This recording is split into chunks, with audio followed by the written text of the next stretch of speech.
When people imagine intelligence, they often picture movement, an animal reacting to danger, a bird adjusting its flight, or a person making a decision in a moment of uncertainty.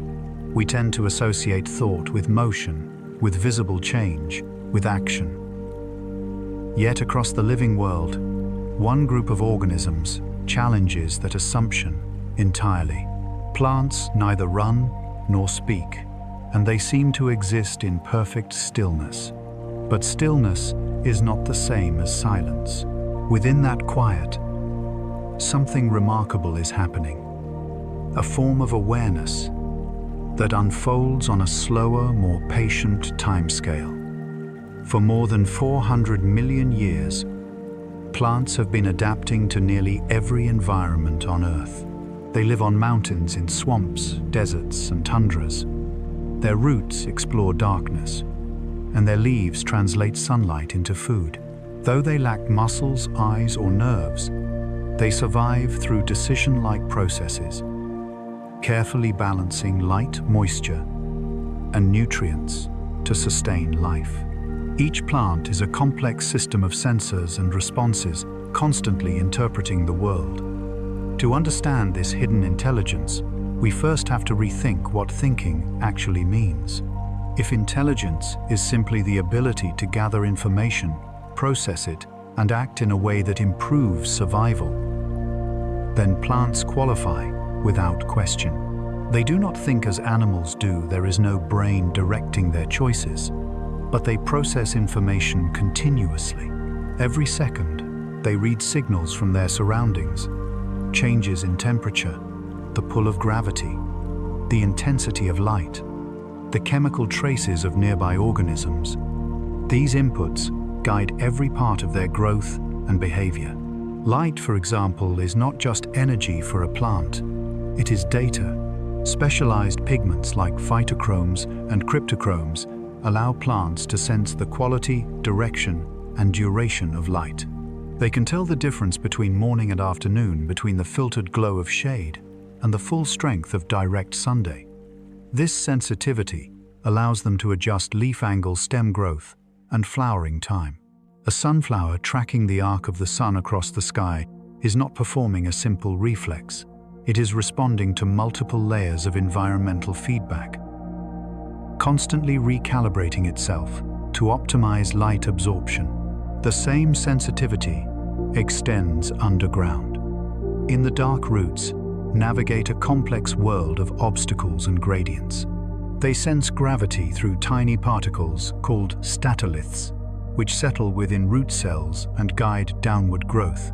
They detect moisture through hydrotropic sensing, steering toward damp regions in the soil.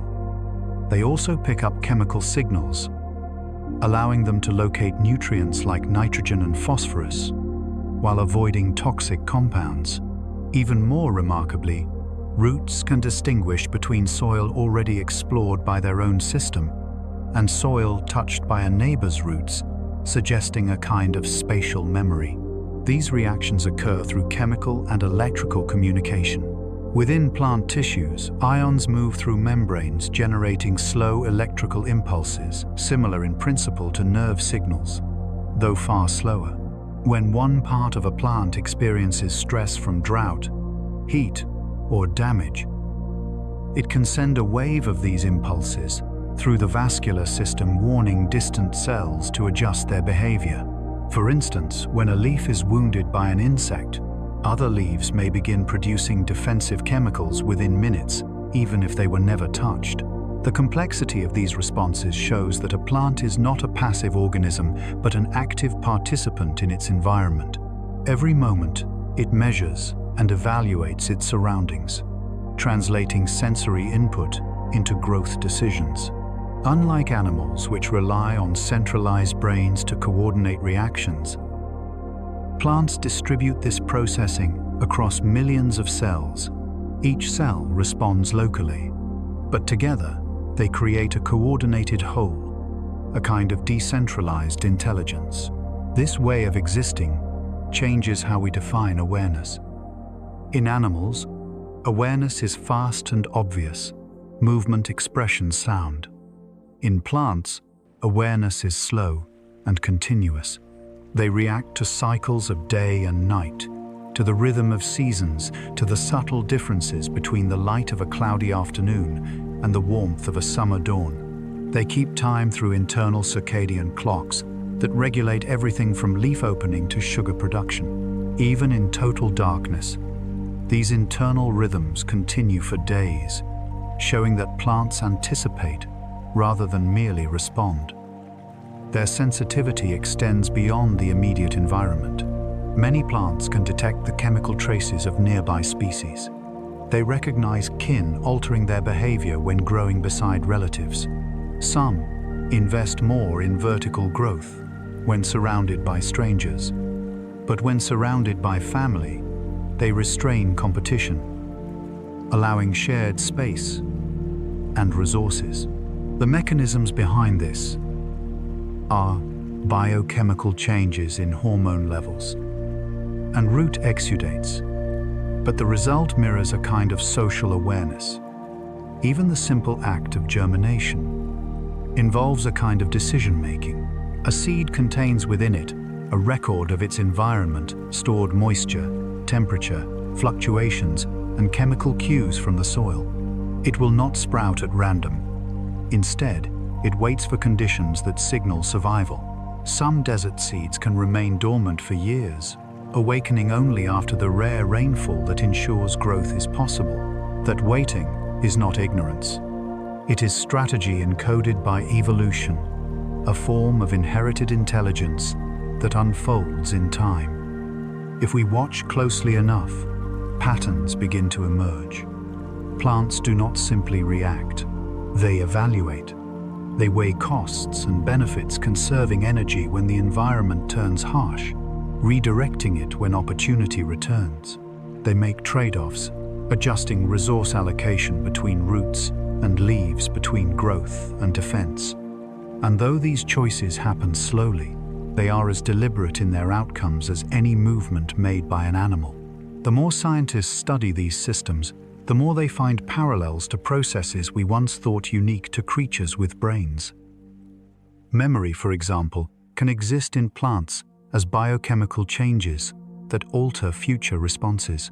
Learning can occur when repeated stimuli change sensitivity over time. Communication flows not through words, but through chemicals, electric pulses, and the movement of water within their tissues. What emerges is a portrait of life that is not mindless but mindful. In another language, the language of form, rhythm, and persistence. When viewed in this way, the boundary between thought and life begins to blur. Intelligence no longer looks like a single spark in one kind of creature, but a spectrum that runs through all of nature. Plants, it seems, are not silent after all.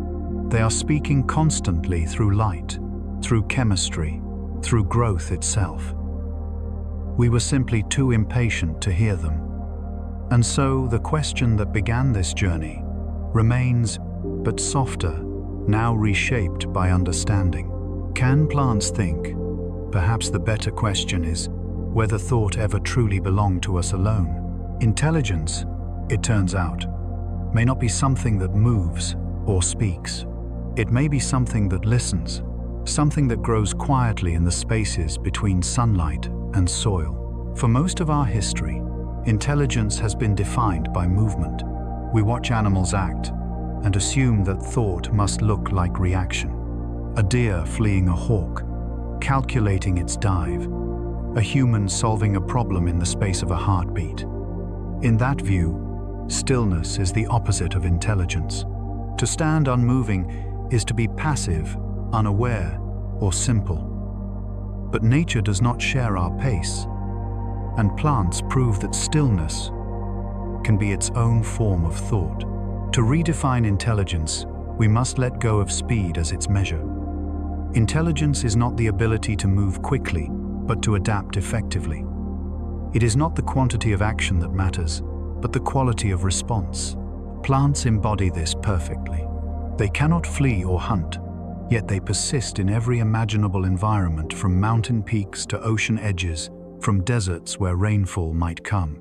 once a year to tropical canopies bathed in constant moisture. Their success depends not on motion, but on mastery of patience. Over millions of years, plants have developed an astonishing range of strategies to survive change. They do not act on impulse.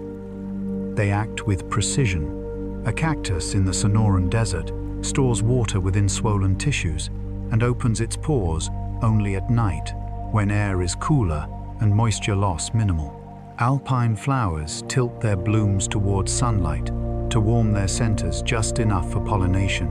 Mangroves filter salt from seawater through specialized root membranes.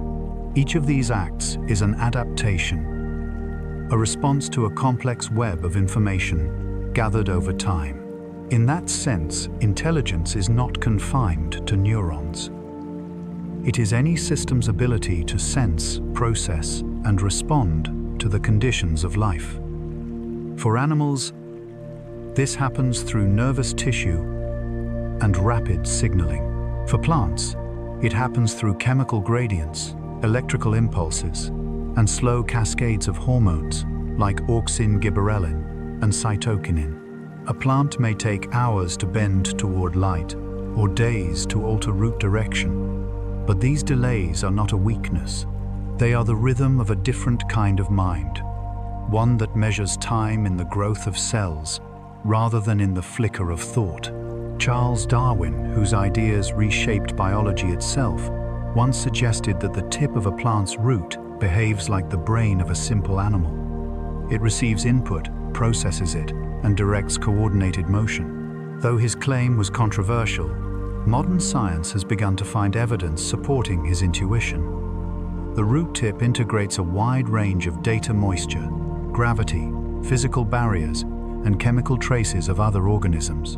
It then adjusts growth direction accordingly. The coordination is not random. It is a distributed form of decision-making. Plants can even prioritize among competing signals. If soil contains both nutrients and toxic salts, a root will weigh the benefit of reaching food against the cost of exposure. If sunlight is strong, but water is scarce, the plant must choose between opening its pores for photosynthesis and closing them to conserve moisture. These choices happen through the balance of chemical messengers, feedback loops that weigh one signal against another until a single outcome emerges. It is a biochemical version of deliberation. And because plants live through cycles far longer than our own, their awareness extends over time in ways we often overlook. They track the seasons not by counting days, but by measuring light and temperature patterns. They know when to flower, when to shed leaves, when to rest. This rhythm, called photoperiodism, relies on precise internal clocks that can continue even when external cues disappear. A plant kept in constant light still follows its cycle, showing that it remembers the length of day and night from before. That memory is not conscious, but it is real, encoded in the oscillations of gene expression that rise and fall like tides. If we define intelligence as the ability to learn from experience, then plants fit that description as well. When exposed to repeated harmless stimuli, some plants stop responding. They learn that certain conditions pose no threat. When faced with environmental challenges, they adjust faster the next time. A form of memory called priming. After surviving drought, for example, many species activate protective genes more rapidly in future dry spells. That is learning expressed in chemistry rather than behavior. This redefinition forces us to ask if plants process information, store memory, and modify their actions based on past outcomes. Are they not displaying a form of intelligence suited to their world? The difference is not one of kind, but of expression. Animals move through space. Plants move through time. Animals explore by walking, flying, or swimming. Plants explore by growing, sensing, and expanding their bodies into opportunity. Even competition among plants reflects strategy rather than blind reaction. In dense forests, trees adjust branch growth to avoid shading one another. Some species coordinate flowering periods to attract pollinators simultaneously, while others stagger timing to reduce competition. These choices, shaped by millions of years of selection, demonstrate not instinct alone, but the flexible adaptation of living systems, constantly solving problems. To see intelligence only in what moves quickly is to misunderstand the language of life. A tree may take a century to make its choices, but each one is a response to information gathered from soil, air, light, and community. Its memory lies in its rings, its strategy in its shape. Even decay and renewal follow a kind of logic. Old wood returns nutrients to soil-feeding roots that will rise again. Scientists now use the term behavioral plasticity to describe these adaptive abilities. It is the capacity of an organism to change its form, physiology, or development in response to experience. By that definition, plants exhibit some of the highest plasticity on Earth. They can alter body shape, chemistry, and even reproductive timing to match the environment. Each change represents a decision, an evaluation of the present, and a preparation for what comes next.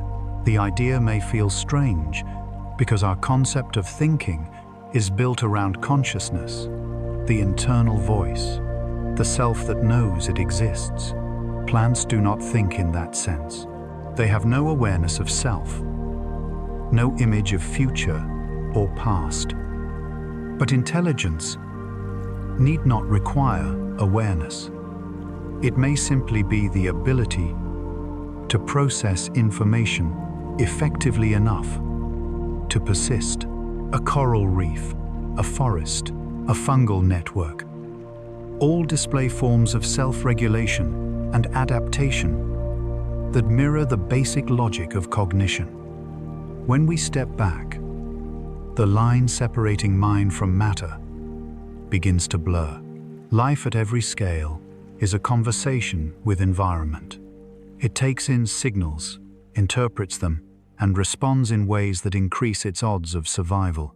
Plants are not exceptions to this rule. They are its purest expression. Their intelligence is quiet, continuous, and collective, written not in thought, but in growth. If intelligence can exist without neurons, if awareness can take the form of chemistry instead of consciousness, then the world becomes a far more connected place than we imagined.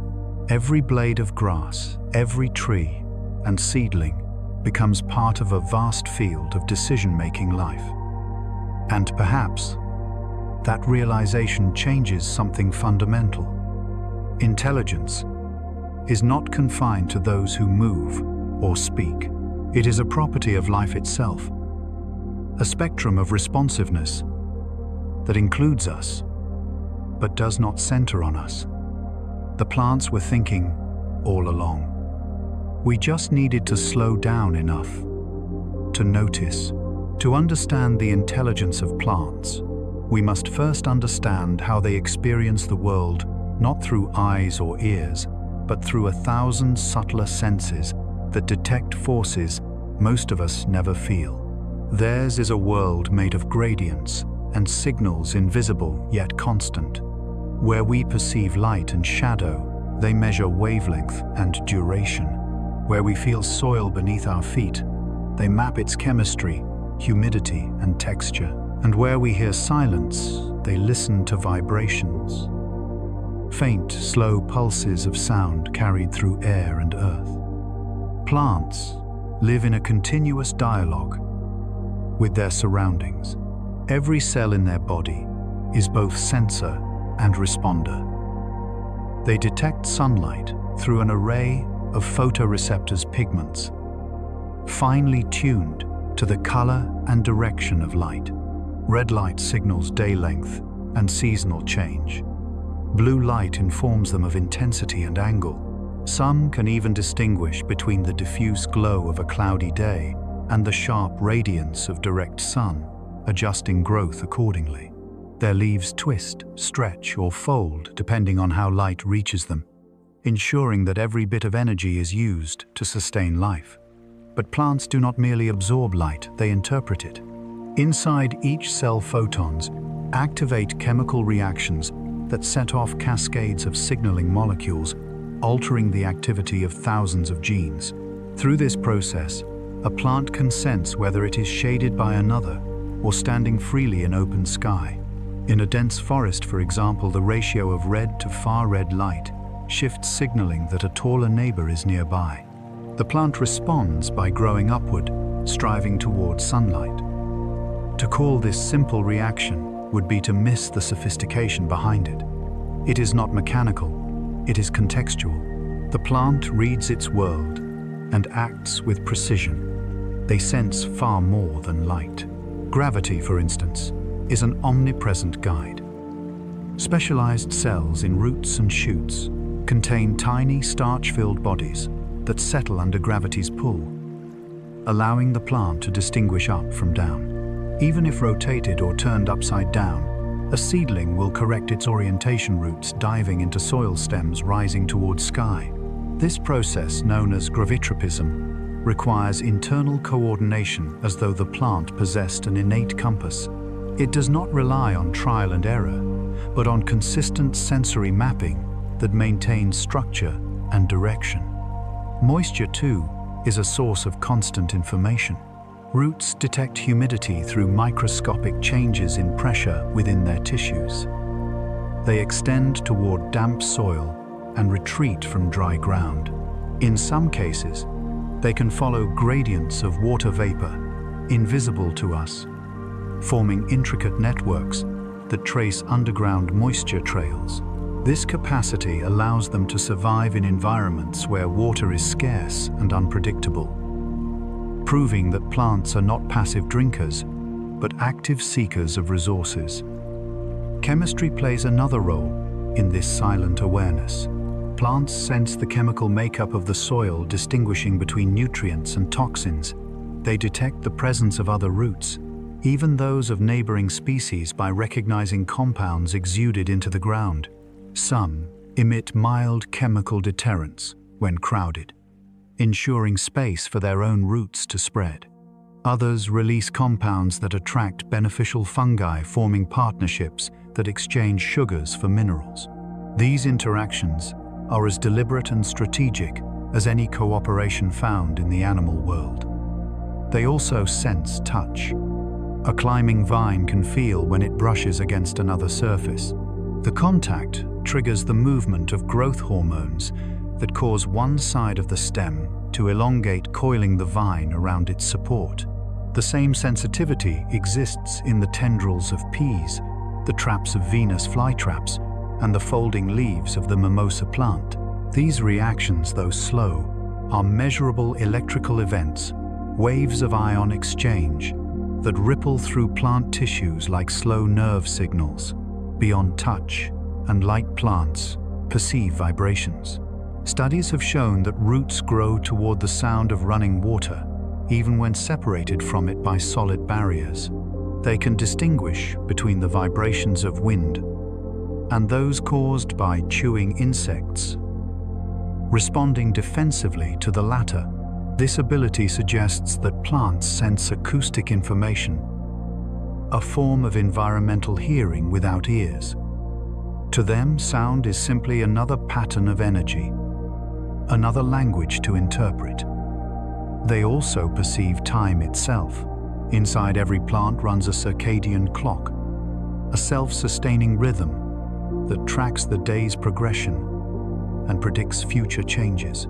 These internal clocks regulate nearly every function: photosynthesis, nutrient absorption, and even the opening and closing of flowers. When placed in constant light, plants still maintain their daily rhythm for days or weeks, proving that they do not just react to the sun, they anticipated. Anticipation is the hallmark of awareness.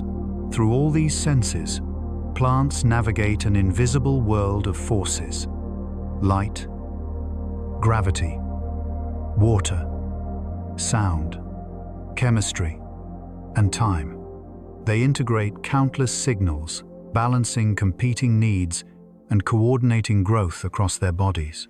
Their decisions are distributed, made not by a single organ, but by the collective behavior of cells communicating through chemical and electrical pathways. This decentralized intelligence mirrors the logic of a network, a system without a leader where cooperation creates order. The more we learn, the more this quiet complexity reshapes our understanding of perception itself. If perception means detecting change and adjusting behavior accordingly, then plants perceive their world continuously. They sense motion in the absence of movement, sound in the absence of ears, and communication in the absence of words. Their intelligence operates on a scale invisible to human impatience, a rhythm of life measured not in seconds, but in seasons. We once imagined that without senses like ours, a living being could not truly know its environment, but plants know it intimately. They live inside it, breathing it, shaping it, and being shaped in return. Theirs is a form of consciousness without consciousness, a feedback loop of existence that never stops listening. Every moment of growth is an act of awareness. This understanding challenges the human hierarchy of mind. Intelligence does not begin with animals and end with machines. It extends across the tree of life, expressing itself in every organism's unique way of sensing and adapting. In that light, plants are not lesser forms of life. They are master interpreters of the invisible guardians of information flowing between earth and sky. To sense without seeing, to hear without sound, to know without thought. That is the essence of their genius. What we call instinct may in truth be a wisdom older than our kind, one written in the slow conversation between soil and sunlight. And so when we next walk through a forest or a field, we might remember that the silence surrounding us is not empty at all. It is full of perception, a network of listening life attuned to every tremor, every shift of light, every breath of air. The plants are aware in ways beyond our comprehension, quietly shaping the balance of the living earth. If sensing the world is the first step toward awareness, then learning from it is the next. And though plants have no brain, no neurons, and no central memory, they still demonstrate a remarkable ability to remember, adapt, and change based on past experience. Their lessons are written not in thoughts, but in chemistry, in the molecular whispers between cells that say, "This has happened before." In laboratories and greenhouses, scientists have watched plants behave in ways once thought impossible.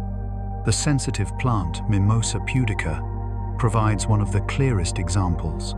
Its delicate leaves fold inward at the slightest touch, a reflex meant to deter predators.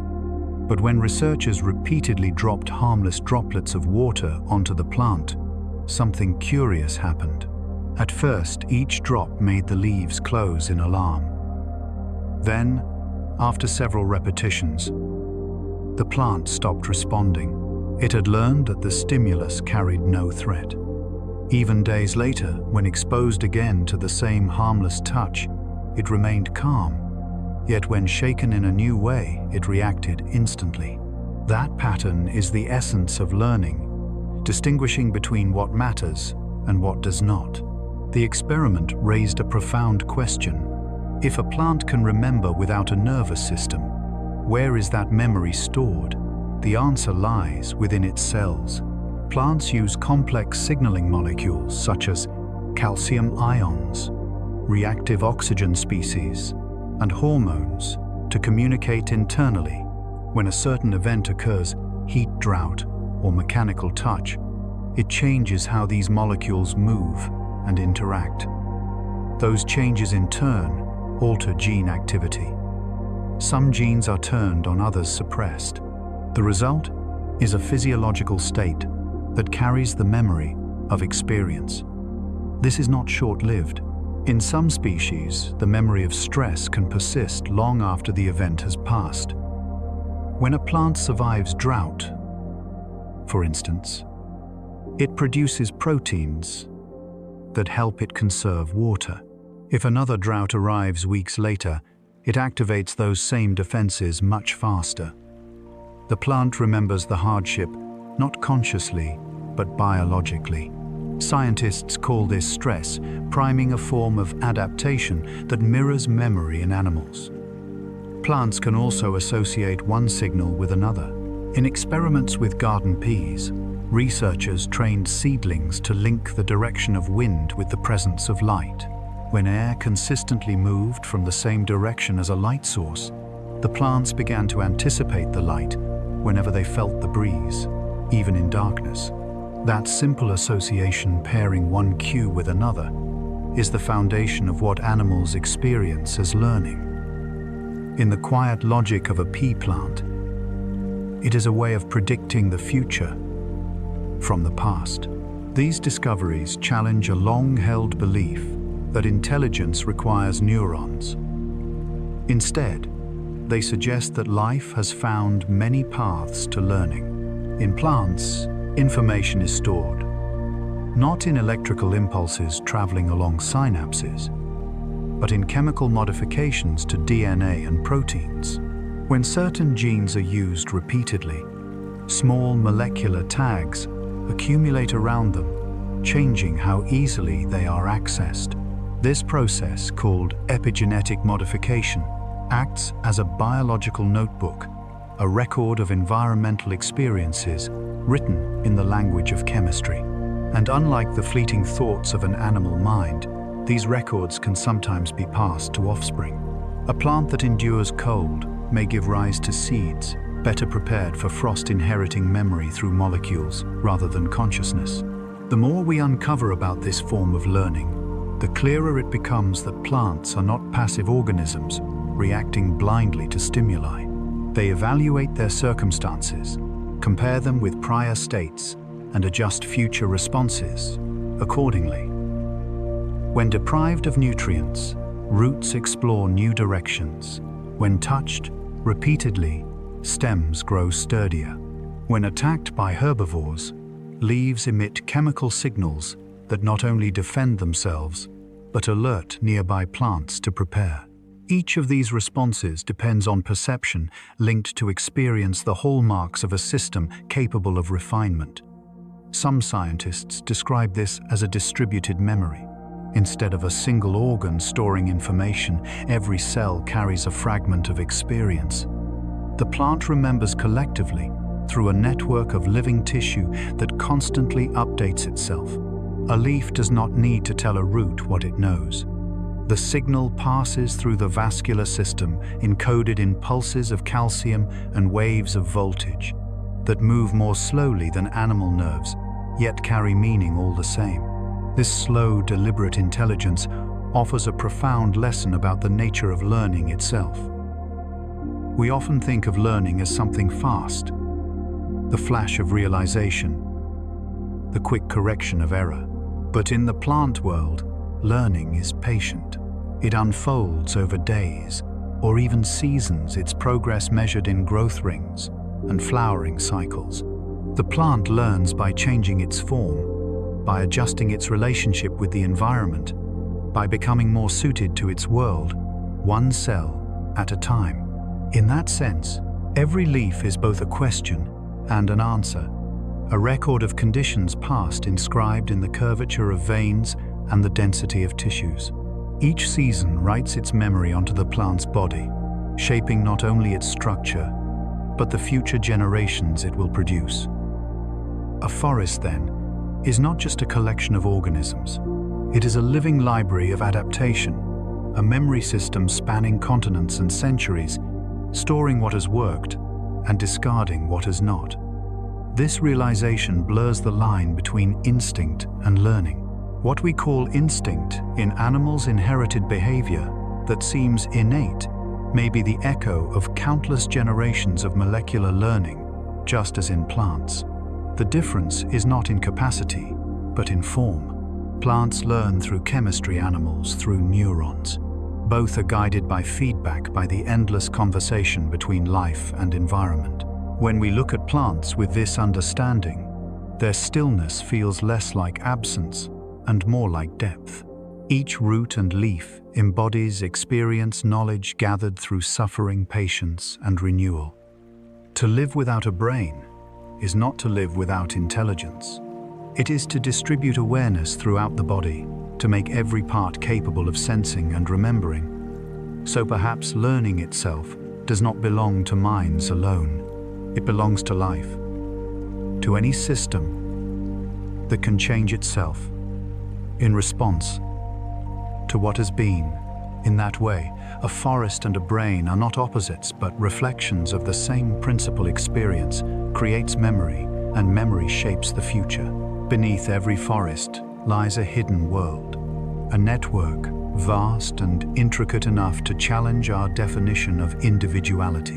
In the soil, under our feet, roots intertwine with filaments of fungi, forming systems of exchange that connect plant to plant, species to species, turning entire ecosystems into shared intelligence. What one tree senses, another may react to. What one root releases, another may absorb. This is the distributed mind of nature, the quiet collective that has existed for hundreds of millions of years, learning, communicating, and surviving together. At the heart of this system are mycorrhizal fungi, thread-like organisms that merge with the roots of nearly every plant on Earth. They extend a plant's reach far beyond its own roots, weaving microscopic filaments through the soil, increasing access to water and nutrients. In return, plants provide the fungi with sugars formed through photosynthesis. This mutual exchange forms a biological economy, one built not on currency, but on trust, balance, and continual feedback. Through these fungal threads, messages travel too. When one plant faces drought, infection, or attack, chemical signals can move through the network, prompting neighbors to adjust their defenses before danger arrives. For decades, science saw these interactions as coincidence, chemical, happenstance, without meaning. But the deeper researchers looked, the more patterns appeared. Seedlings growing in the shadow of mature trees receive carbon through these underground channels, helping them survive when sunlight is scarce. Trees of the same species sometimes allocate resources preferentially to their kin, suggesting recognition at a biochemical level. Even dying trees may funnel their remaining nutrients to younger ones nearby, leaving behind what scientists call legacy transfers. In that sense, knowledge and nourishment flow seamlessly from one generation to the next. This shared system operates without hierarchy. There is no central root, no command center. Each node, each plant, and fungal thread contributes to the collective whole, reacting locally, yet shaping the global network. When soil conditions shift, when water moves, when one tree falls, the web adjusts, redistributing resources with quiet precision. It is a model of intelligence that functions without control, a reminder that order can arise not from domination, but from cooperation. The more we learn about these underground networks, the more they resemble neural systems in their organization. Electrical impulses pass along fungal filaments. Chemical gradients transmit messages. Responses ripple outward through the network in waves. Unlike our brains, these signals move slowly, but they achieve something equally profound: communication that sustains life. Through distributed sensing, the forest becomes aware of itself. This kind of intelligence is not limited to forests. Grasslands, mangroves, coral reefs all rely on networks of exchange that balance energy and matter among countless individuals. Even within a single plant, the same principle applies. Cells in leaves, stems, and roots act semi-independently, yet they cooperate through chemical feedback loops that maintain stability. Every part carries information. Every part responds in harmony with the rest.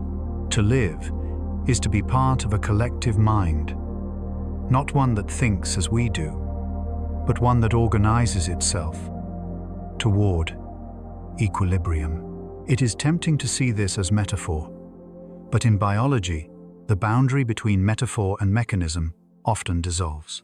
When researchers mapped the carbon and nutrient flows in forest soil, they found networks remarkably similar to digital webs, hubs, nodes, and pathways of varying importance. Older, larger trees function like servers storing energy and information, while younger ones act as dynamic endpoints receiving and distributing as needed. The resemblance to our own technologies is striking, but unintentional. Nature discovered the logic of networks long before humans learned to name it. And yet this intelligence does not rely on awareness or self. It emerges naturally from connection. Each decision to share, to retain, to defend is the result of countless interactions between cells, molecules, and organisms. The forest does not know it is wise. It simply behaves in ways that keep it alive.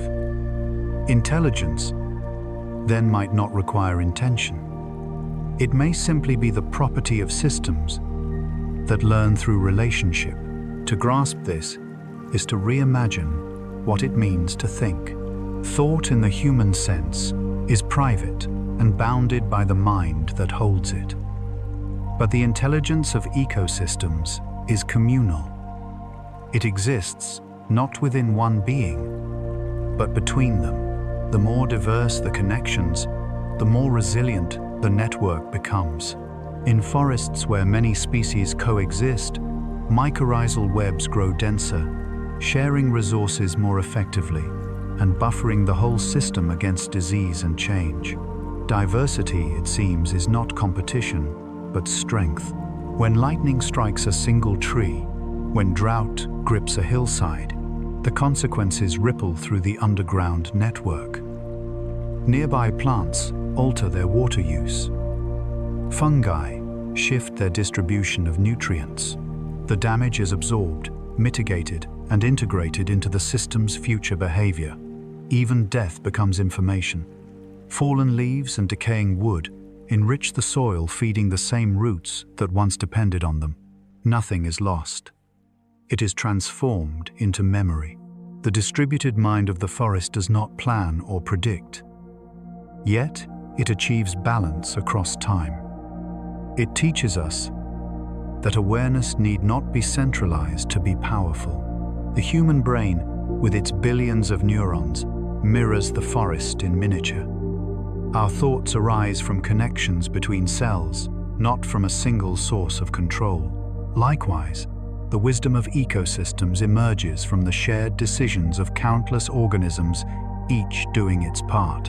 The parallels remind us that intelligence may be less about dominance and more about participation. If the forest is a mind, it is one that breathes in centuries. It learns through the slow rhythm of growth, through the cycles of decay and renewal. Each storm, each drought, each season contributes to its knowledge. This wisdom is patience spread thin across roots and leaves bound together by an understanding too vast for words, an understanding that life is not singular but symphonic. In that quiet cooperation, we glimpse a model for our own existence. The plants and fungi do not compete for survival in isolation. They persist by sharing, by communicating, by giving as much as they take. To thrive, they must connect. And perhaps the same truth applies to us. The intelligence that sustains the green world might be the same that sustains humanity. The wisdom of interdependence, of balance, of belonging. So when we look at a forest, we are not looking at a collection of trees. We are looking at a living mind, vast, collective, and ancient. It does not think in words or images, but in flows of energy, in exchanges of carbon and water, in the chemistry of reciprocity. To walk among its roots is to stand inside a thought too slow for us to perceive yet constant as the earth itself. In the stillness beneath our feet, where light never touches, and silence reigns, something remarkable is happening. The soil is not a void, not an absence of life, but a chamber of decisions. Roots spread through it like living thoughts, exploring, sensing, choosing. Without eyes or ears, without a single neuron to guide them, plants navigate the dark world below with purpose that borders on intelligence. Every seed begins this way, blind, buried, surrounded by uncertainty. Yet within days, its root knows where to go. It reaches downward, into gravity's pull, seeking moisture, and turns away from toxins or the crowded presence of another root. This movement is not random. It's guided by sensitivity, by feedback, by memory written into cells. Within the tip of every root lies a region so responsive that Charles Darwin once compared it to an animal's brain. Today, scientists know why he felt that way. These root tips, though microscopic, are centers of decision-making. They sense humidity, light gradients, chemical traces of other organisms, and then adjust direction slowly, invisibly, but decisively. When a root meets an obstacle, a stone, a patch of dry soil, it pauses, then curves around it. If the obstacle remains, it branches, dividing its search into multiple directions. Beneath every field, every forest, this silent ballet continues. Billions of roots negotiating pathways, testing, retracting, and trying again. These are decisions not in the conscious sense, but in the biological one. The plant gathers information, weighs it through biochemical signals, and responds. To us, it looks like stillness. To the plant, it is strategy. Within each cell, ion channels open and close, like whispers of thought. Electrical impulses, slower than those in an animal's nervous system, yet precise, travel from tip to tip. Hormones like auxin and cytokinin distribute themselves along these gradients, instructing which cells will elongate and which will rest. In this way, the plant's entire body becomes a living algorithm solving the puzzle of existence in the dark.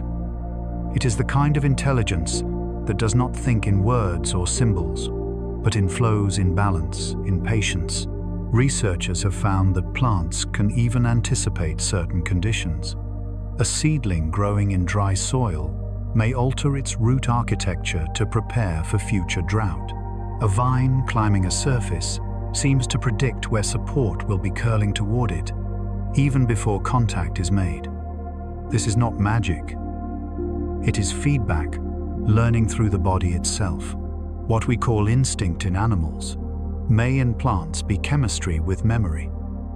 Underground, this quiet decision-making takes on another dimension. Roots communicate. Through faint pulses of chemicals and electric potential, one plant can detect the presence of another and adjust accordingly. Sometimes they compete, holding back when space is tight. Other times they cooperate, intertwining their roots, sharing nutrients through symbiotic fungi. In forests, such exchanges form vast communication networks, where a mother tree might send carbon to shade its seedlings or warn others of drought. It is not an emotional gesture, but an evolved coordination, each decision contributing to the endurance of the whole. And yet, even stripped of metaphor, it is hard not to sense something deeply mindful about this behavior. The forest floor layered with centuries of roots and decay functions, like a living intelligence spread across miles. No central command exists.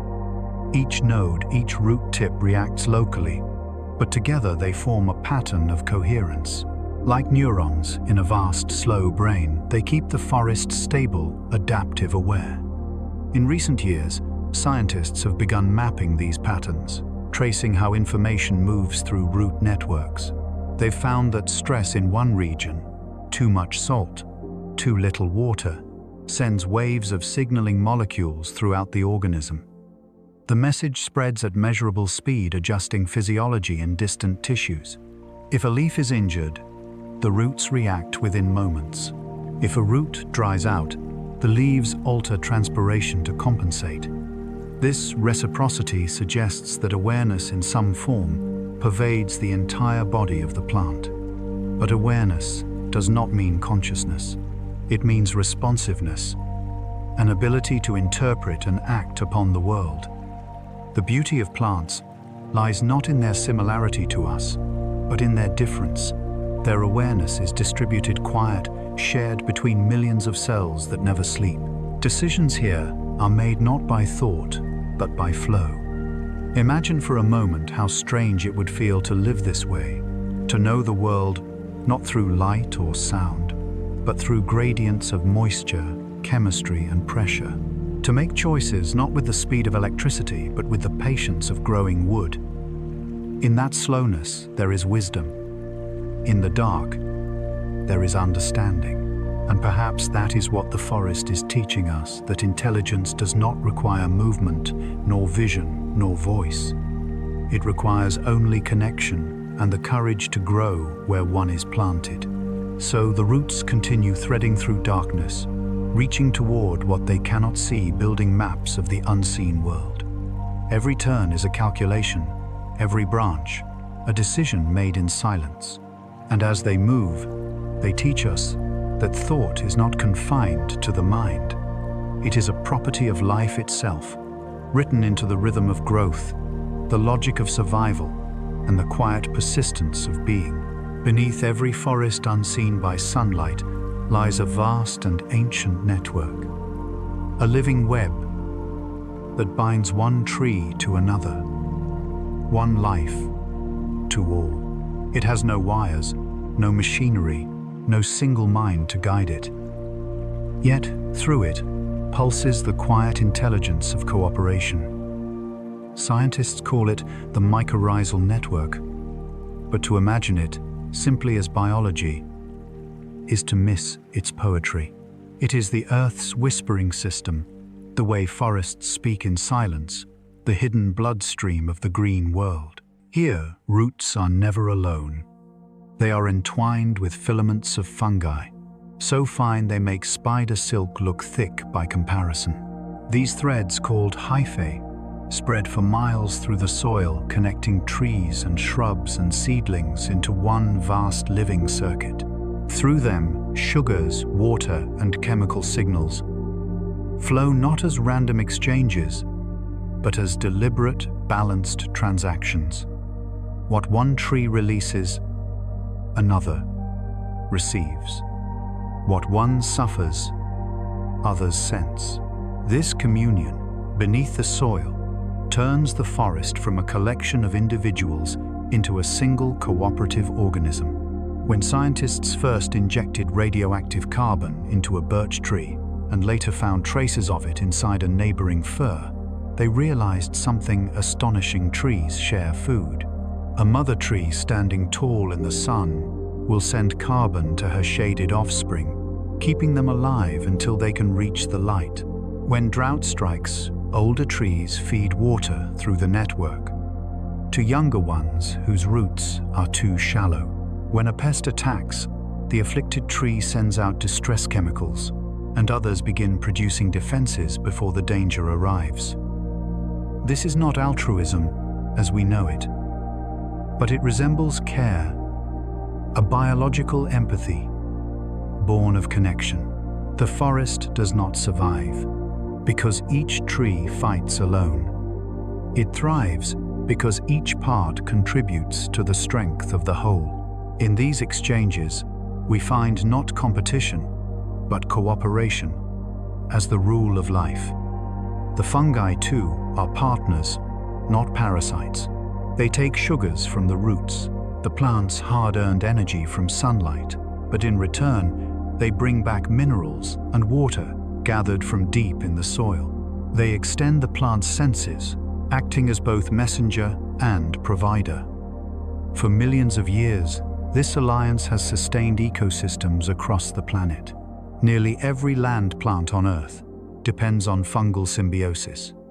Without it, forests would thin, crops would fail, and the balance of carbon in the atmosphere would falter. Scientists have mapped these underground webs using dyes and isotopes, discovering that they function much like an information network. Signals travel between plants, sometimes through several intermediaries, carrying coded chemical messages.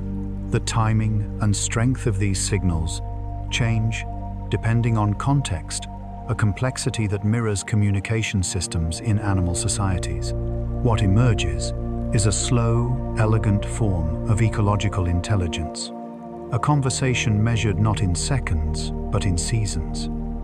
Some trees act as hubs, elders, connected to dozens or even hundreds of others.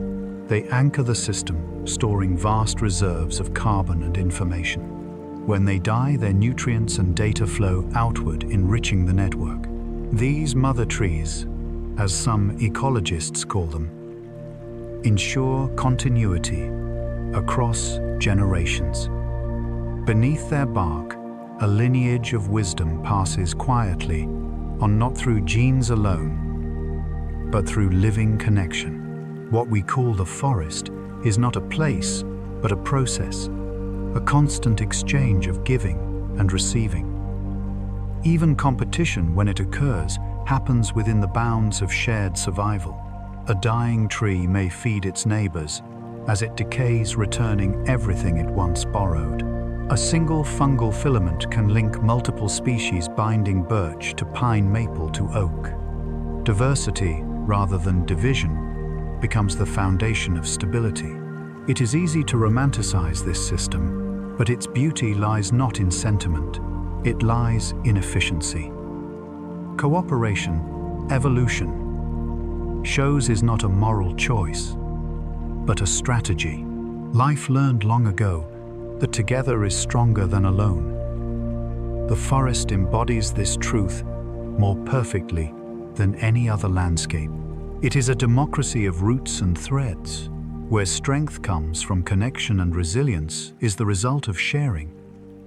In a way, this underground web mirrors the neural patterns of a brain, vast, decentralized, constantly signaling. Yet while neurons fire within a skull, this intelligence spreads through soil, wrapping the planet in networks of perception and response. To imagine the Earth as alive is not fantasy. It is observation. Every forest breathes, thinks, and adapts through the collective awareness of its inhabitants. Standing in such a forest, we are surrounded by communication. We cannot hear pulses of nitrogen, surges of carbon, electrochemical whispers that pass from one being to another. It hums below us like the low, eternal tone of existence itself. If we could slow time enough, perhaps we'd see the forest flicker, with messages glowing faintly as signals move from tree to tree. It would look less like a grove of trunks, and more like a living constellation, stars of awareness linked by threads of light. In this realization, something shifts. The old image of nature as a battlefield red in tooth and claw begins to dissolve. The forest is not a war, but a conversation, not competition, but choreography. The success of one does not come from the fall of another. It depends on harmony. Every tree, every fungus, every microbe participates in a slow collective intelligence that has been perfecting itself for nearly 500 million years. And so the next time you walk through a forest, imagine the ground beneath your feet alive with thought. Imagine roots passing messages like breaths, fungi, translating them across miles of earth, nutrients flowing where they are needed most. The whispering network is not just the foundation of the forest, it is the memory of the planet. A living record of cooperation, that sustains every leaf and blade of grass above. Above the whispering soil, the conversation continues. It moves through the air, now drifting between leaves and across open fields. Though no sound escapes their stems, plants speak not in words or cries, but in a language made of scent, chemistry, and time. To breathe near a living forest is to step into a field of messages, each carried invisibly on the wind, each understood perfectly by those who were meant to receive it. A leaf, torn by an insect, releases more than a wound. It exhales a cloud of volatile organic compounds, molecular words sent into the breeze.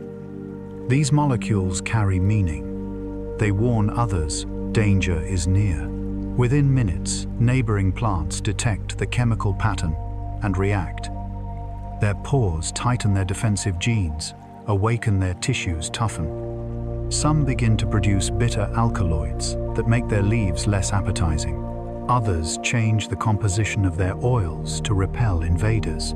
This communication, though silent to us, unfolds with startling sophistication. It is a forest's invisible alarm system, a chemical symphony tuned to survival.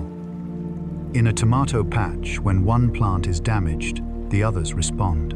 A caterpillar bites, and within moments, the surrounding vines adjust their chemistry. They hear the distress through molecules like methyl, jasmonate, tiny airborne messengers that travel between stems. The nearby beans too react, even though they belong to another species. They strengthen their defenses, alter their metabolism, and prepare for the same attack. There are no nerves here, no sound, only invisible signals that bind an ecosystem in mutual awareness. Each plant's language is unique, but there are shared dialects. Sagebrush, for instance, can alert tobacco plants nearby to prepare for grazing deer. Corn sends signals through the soil, recruiting predatory wasps that hunt the larvae feeding on its roots. Acacias in the savanna release ethylene gas when giraffes feed on their leaves, prompting nearby trees to flood their own foliage with toxins. Even across species, these messages carry meaning. Life, it seems, has invented communication not through speech but through chemistry. This language is old, far older than ours. It does not rush. It breathes. It unfolds in cycles of minutes, hours, and days, changing as the wind carries it, as sunlight fades or dew rises. It is a form of conversation where silence matters as much as speech, where the pause between signals can mean safety, calm, or the return of peace. If we could see these exchanges, the air around a forest would shimmer with information. Invisible plumes would ripple between trees, curling through canopies and meadows. Each gust of wind would scatter countless phrases, warnings, invitations, reassurances, all made of molecules, no larger than a grain of dust. And somewhere, another leaf would respond, deciphering the invisible grammar, adjusting its chemistry in answer. But the air is only one channel of their speech. Plants also use light. Within their tissues, pulses of energy travel as subtle waves, patterns of fluorescence that change in response to stress. These light signals can move faster than chemical ones, coordinating actions across a whole plant. A shadow falling across one leaf triggers others to shift their angle, sharing light more evenly. A flash of blue light prompts the opening of stomata, syncing the plant's breathing to the rhythm of the day. And there is more vibration. Though plants have no ears, they sense sound through pressure waves. The buzz of a bee approaching a flower can cause nectar production to rise within seconds. The sound of a chewing caterpillar triggers chemical defenses before the next bite lands. Even the deep hum of machinery or the distant rhythm of rain can alter growth patterns. Every vibration, every tremor is part of the sensory dialogue of life. To communicate without voice is to live by awareness, to feel, interpret, and respond without haste or noise. Plants embody this perfectly. They speak in molecules, in electric currents, in slow, deliberate exchanges. Their language is not bound by sound, but by connection. It moves through shared air, through soil, through time itself. In many ways, this wordless conversation mirrors our own unspoken exchanges. The way a room feels before a storm, the hush that passes through a crowd, when something unseen changes. Plants live inside that awareness, constantly. For them, every breath of air carries, meaning every shift of sunlight signals a message from the world around them. When scientists measure these interactions, they find structure and grammar. Specific molecules correspond to specific events. The timing of release alters interpretation. Too much too soon, and the message is ignored. Too little, and it goes unheard. Over millions of years, evolution has refined this language into an intricate code that ensures survival through cooperation. It is not about dominance, but balance. To stand in a field at dusk is to stand inside that network of whispers. The smell of cut grass, sharp and green, is not just fragrance. It is a call to action, a chemical cry that ripples through the meadow. The air you breathe carries more than oxygen. It carries the ongoing dialogue of living things, the sighs, alarms, and reassurances of a planet constantly talking to itself. Perhaps this is why the natural world feels alive, even in stillness. It is alive with conversation too subtle for our ears, too slow for our eyes. Yet it continues whether we listen or not. The forest speaks, the crops reply, and the air itself becomes the medium of memory. If thought could exist without a brain, what form would it take? To understand plants, we must enter the slow machinery of their chemistry. A system of logic built not from metal or code, but from molecules and time. Every decision a plant makes, when to open its leaves, when to flower, how deep to send its roots, follows patterns of conditional reasoning. It is a world governed by if and then. If light increases, then growth begins. If drought arrives, then pores must close. If night falls, then energy must shift from building to storing. This is logic made flesh, computation carried out in living cells. Inside, a leaf messages travel not through wires, but through hormones and ions. Molecules such as auxin, abscisic acid, and gibberellin act as switches and signals, passing instructions through tissues the way electricity moves through circuits.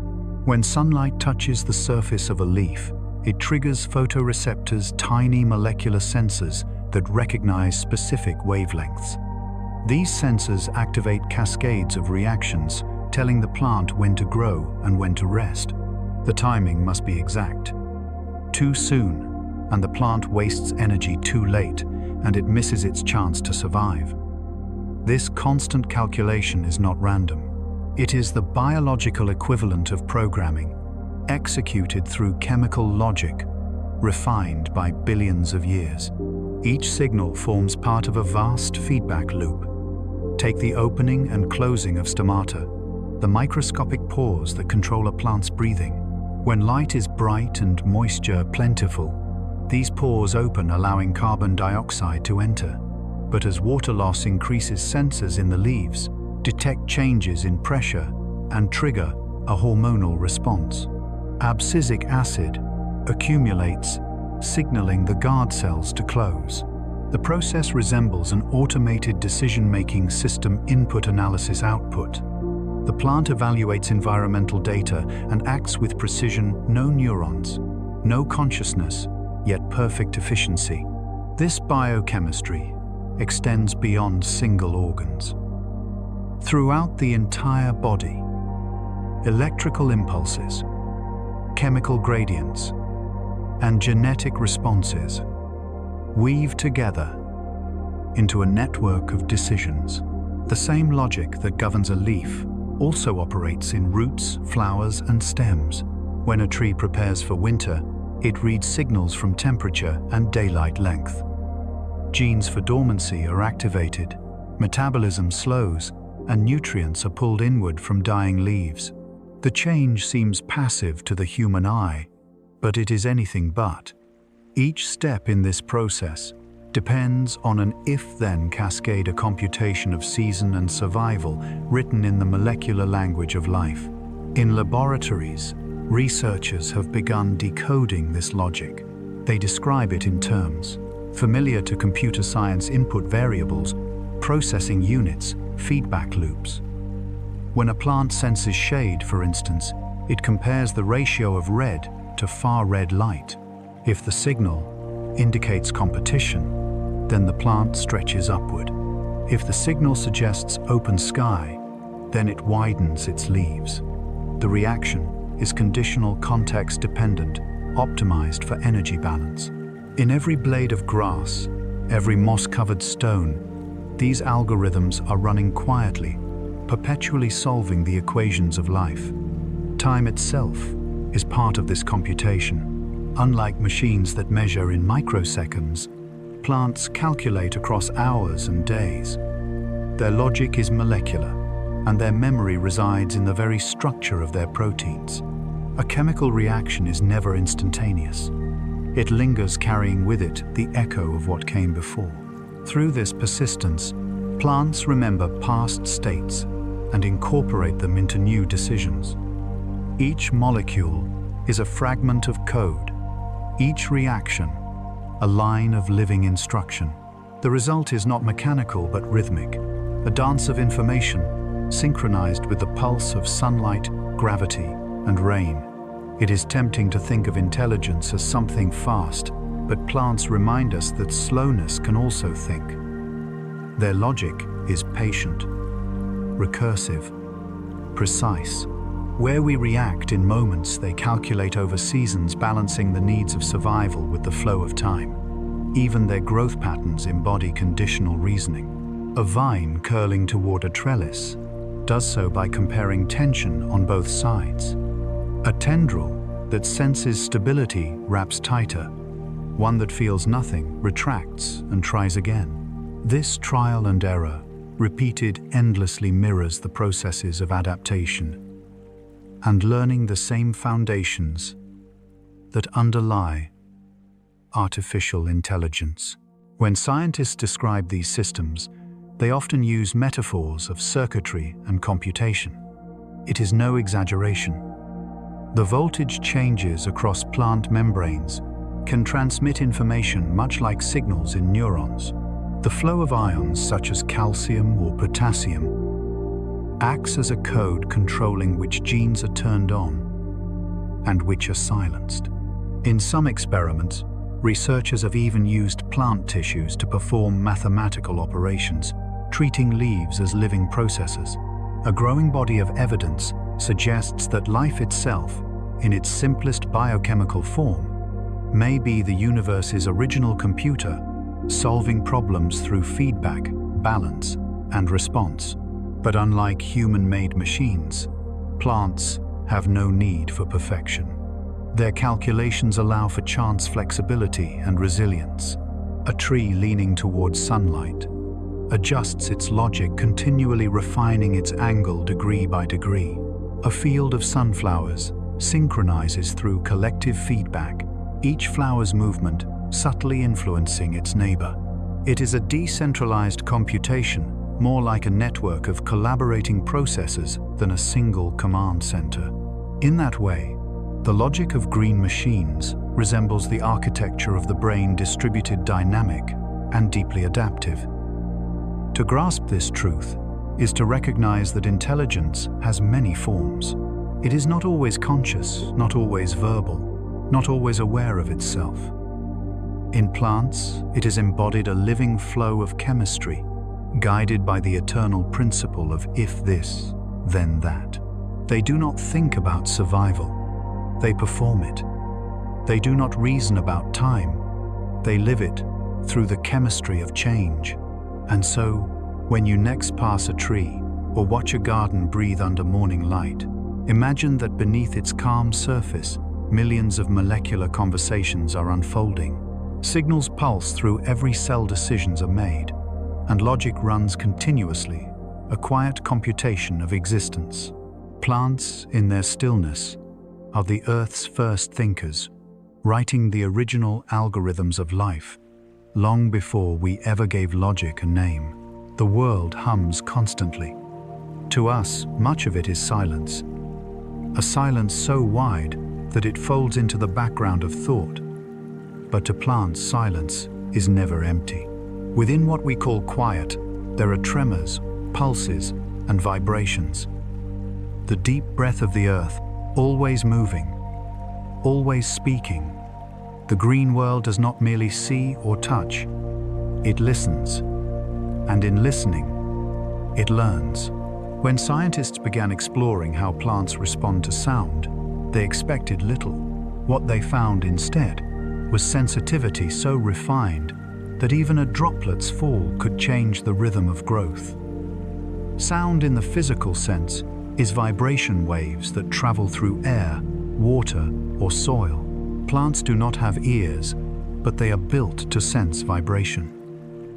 Every cell, every membrane quivers with the movement of molecules.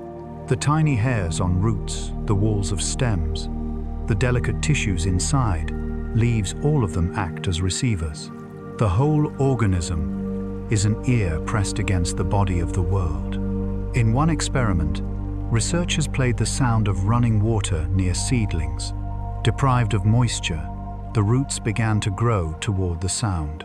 Not the wetness itself, but the vibration it produced. Somehow they recognized the signature frequency of moving water and responded as if they could hear it. In another study, the low-frequency hum of bees visiting flowers caused those flowers to alter their chemistry, producing sweeter nectar in minutes. The plants were not reacting to scent or touch, only to sound. They were listening, adjusting, and replying through action. Even the famed Venus flytrap reveals an ear-like patience. Its trap does not close with the first touch. Instead, it waits 1, 2, then 3 brushes of its sensory hairs before snapping shut. This counting mechanism prevents false alarms from wind or raindrops. The plant keeps track of touches, as if storing beats in a rhythm, then acts when the pattern matches its threshold. To us, it looks mechanical, but beneath it lies timing, memory, and a kind of awareness that operates entirely through the logic of vibration. Not all sounds are welcome. Loud mechanical noise can disrupt plant communication, confusing their stress responses. In fields, near highways or mines, crops sometimes show slower growth, not from pollution, but from the continuous low-frequency rumble that masks the Earth's subtler tones. It's as if the natural conversation between roots, wind, and insects becomes harder to hear. Silence, in that sense, is not the absence of sound, but the restoration of balance, the stillness that allows the world to speak again. If we could listen the way plants do, the earth would no longer seem quiet. We would hear the creak of roots expanding underground, the whisper of sap rising through xylem, the soft crackle of leaves exchanging moisture with the air. We would hear the distant thunder of waves translated through soil, the footsteps of animals as deep vibrations, the sigh of trees bending with wind. Every vibration is information. Every shift is a signal. This sensory language of vibration ties all living things together.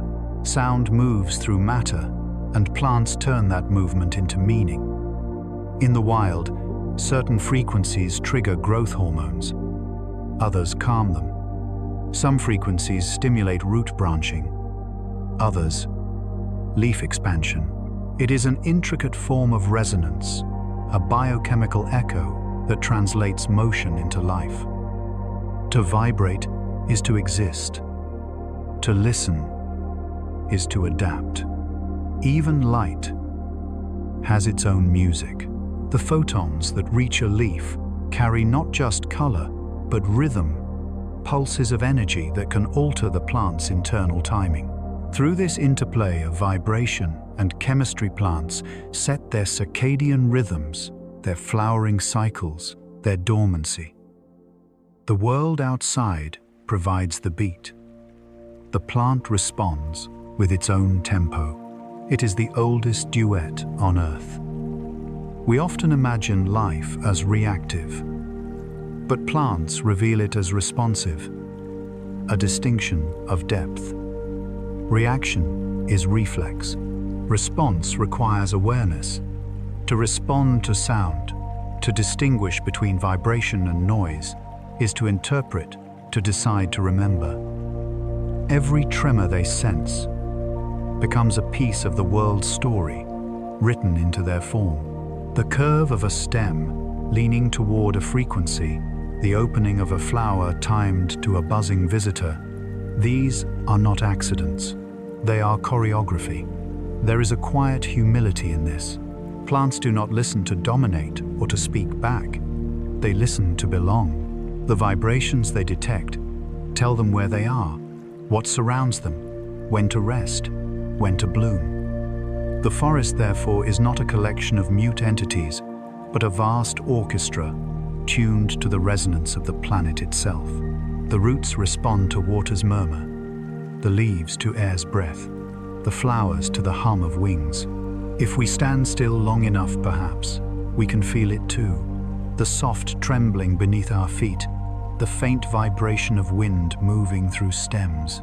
Our own heartbeat joins the same rhythm. The air between us and the trees is not a void. It is a shared medium of song. To listen to the world as plants do is to understand that sound is not only heard, but felt through the body, through connection, through presence.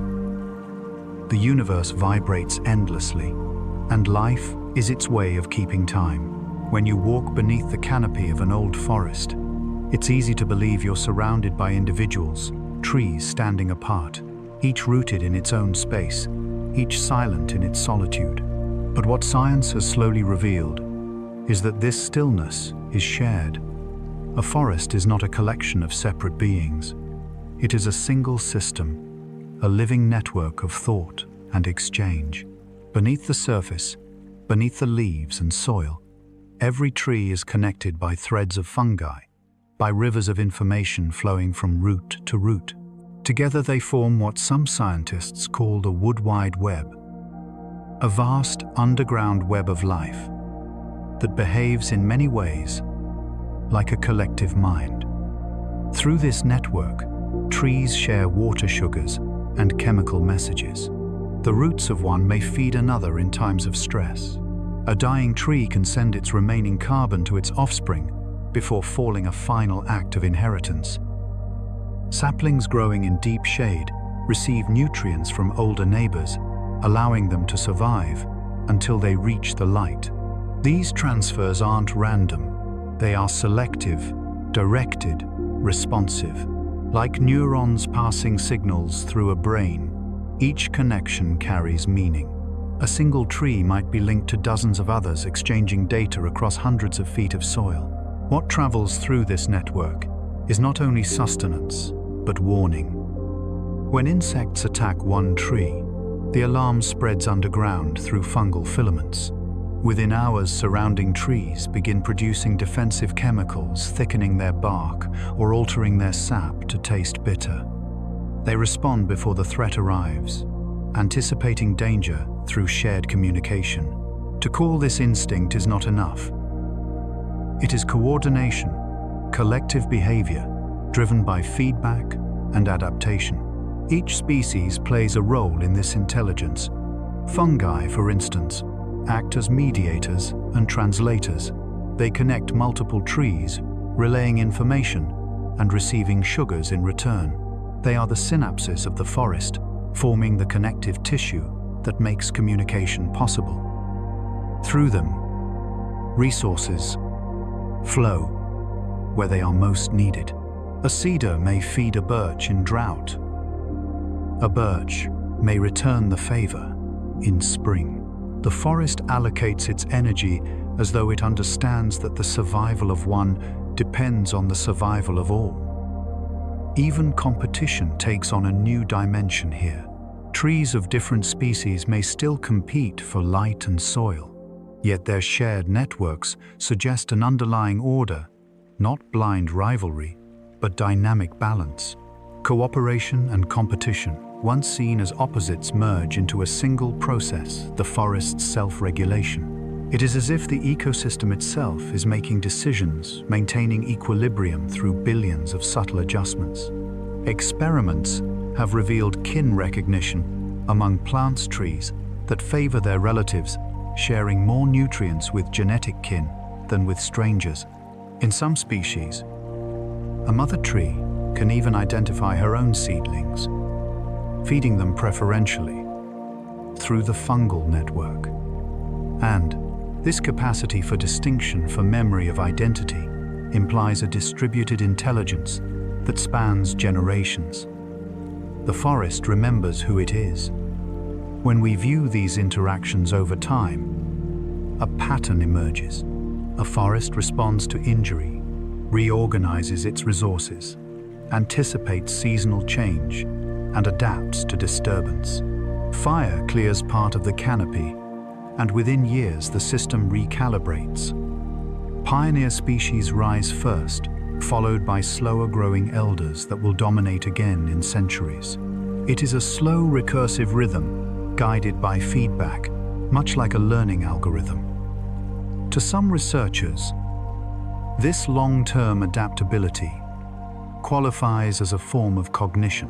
The forest is not conscious, but it processes information. It senses, reacts, stores memory, and evolves strategies for resilience. If we think of intelligence as the ability to solve complex problems in dynamic environments, then the forest is one of Earth's oldest problem solvers. It regulates temperature and humidity, manages nutrient cycles, and mitigates imbalance. Every leaf that falls, every root that grows, contributes to a computation of balance, a negotiation between sunlight, soil, and survival. Standing inside such a system, it's difficult not to feel reverence. The trees do not move, yet the forest moves through them, through sap, through air, through unseen connections. It's an awareness that isn't centered in one mind, but distributed across millions of living parts. Where one organism ends and another begins becomes hard to say. The forest breathes as one. Even the atmosphere above participates in this thinking web. Trees release compounds that influence clouds and rainfall, shaping their own climate. Their evaporation cools the air. Their collective respiration regulates carbon levels. The forest extends its logic skyward, integrating with the larger system of the planet itself. Its mind is not confined to soil. It reaches into the wind, into weather, into the global pulse of life. In this sense, the thinking forest challenges how we define consciousness. It invites us to see awareness not as a spark within one brain, but as a property of connection, something that emerges whenever life interacts, shares, and adapts. The forest, the fungi, the soil, and the air all think together, not through language or neurons, but through chemistry and flow. Perhaps this is why walking in a forest feels like entering a presence, because in a quiet way you are. The ground beneath you is listening, the canopy above you responding. You are surrounded by an intelligence too slow for speech, but too vast to ignore. The story of intelligence often begins with us, with neurons firing with code, and circuits with the illusion that thought is something fast. Yet the newest thinkers in science and engineering are looking backward toward the slow and patient logic of plants. They are building machines that grow, that sense, that adapt, machines that think like roots. In laboratories across the world, roboticists have started studying how vines climb and how roots explore the soil. Instead of programming rigid instructions, they design systems that respond to their surroundings. Some of these robots extend through soft, flexible tubes that grow by unfolding new material from their tips, imitating the way a root pushes through soil. As they expand, sensors at the tip guide their direction toward light, warmth, or moisture, just as living roots follow gradients underground. There is no central brain. Decision-making happens locally, through feedback, in real time. This model distributed intelligence comes directly from plants. A root does not wait for orders, it reacts to what it touches. Each section of root acts as both sensor and actor, measuring conditions and adjusting growth accordingly. By copying this, design engineers have created robots that can explore disaster zones, squeeze through debris, or monitor underground infrastructure without collapsing. They don't need to plan every move. They simply grow into the answer. Other researchers look to climbing plants for inspiration. A vine searches for support by sweeping in slow arcs, a movement called circumnutation. Once it finds a structure, it wraps around it with just enough pressure to hold, testing and adjusting until balance is achieved. Engineers have translated this into robotic tendrils that can anchor themselves to pipes, trees, or cables. The machines don't march or roll, they ascend. Like plants, they use growth, not motion, as their primary strategy. In artificial intelligence too, the plant model is reshaping how we think about learning. Traditional AI systems mimic the brain, vast networks of simulated neurons trained on torrents of data. But plants operate differently. They learn slowly through accumulation, through thresholds. They adapt without ever knowing they're doing it. Researchers now explore algorithms that echo this patience, systems that change only when necessary, conserving energy, evolving naturally over time. These plant-inspired AIs could prove more resilient than fast, brittle machine minds, slower but wiser. The parallels go deeper. Plants compute through chemistry. Machines compute through electricity. Yet both obey the same logic inputs, thresholds, feedback loops. Scientists studying plant signaling have found that hormone networks, such as auxin, function like analog computers, adjusting continuously, never binary, always balancing. In modern robotics, this principle becomes soft computation, the idea that intelligence can emerge through physical form, not code alone. A plant-shaped robot doesn't just calculate. Its body is the calculation. Even the materials are beginning to merge. Some experimental devices combine electronics with living tissue biohybrid machines that blend plant metabolism with circuitry. In one study, lettuce seedlings were wired into an electrical grid, acting as biological sensors. When pollutants entered the air, the plant's natural resistance changed, signaling danger before instruments could detect it. Another project used moss as a natural power source, generating current through photosynthesis. The result was not a metaphor, but a new category of machine, half organic, half artificial, fully alive in function. Why this fascination with plants? Because in them, we find a model of intelligence that endures. A tree does not need speed to survive. It lasts because it listens. It grows because it adapts. It learns not by remembering data, but by being shaped by its experiences, by droughts, storms, and sunlight.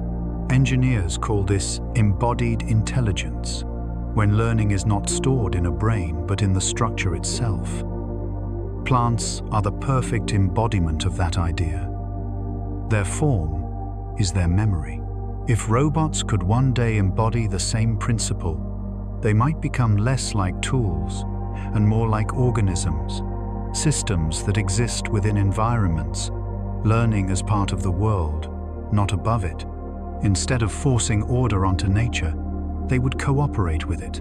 Already, prototypes are being used in ecological restoration, self-growing devices that reinforce eroded soil plant seeds or transport microbes to damaged ecosystems.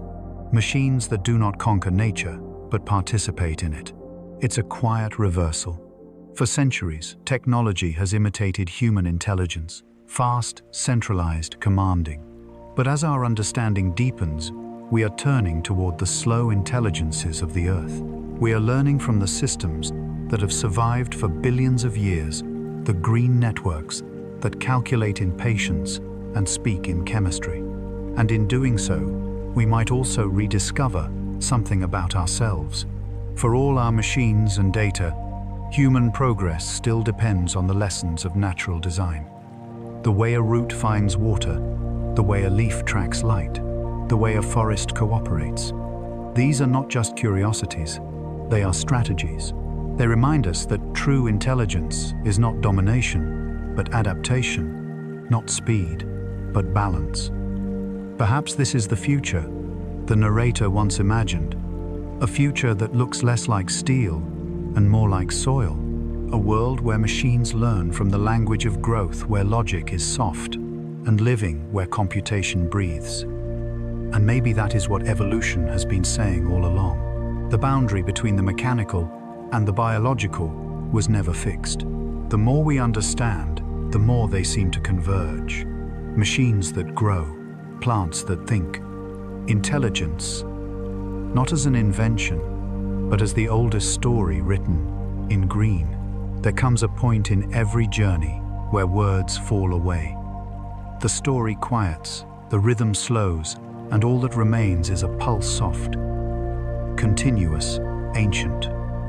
The documentary returns here to the place where it began: silence. Not the silence of absence, but the silence of understanding, the kind that holds everything within it. For a long time we thought intelligence required motion. We measured thought by how quickly something responded, how loud it spoke, how fast it solved. But the forest, the roots, and the leaves have taught us another language, one that moves so slowly it feels still, one that speaks without sound. In this stillness lies a continuum from neurons to roots, from data to sunlight.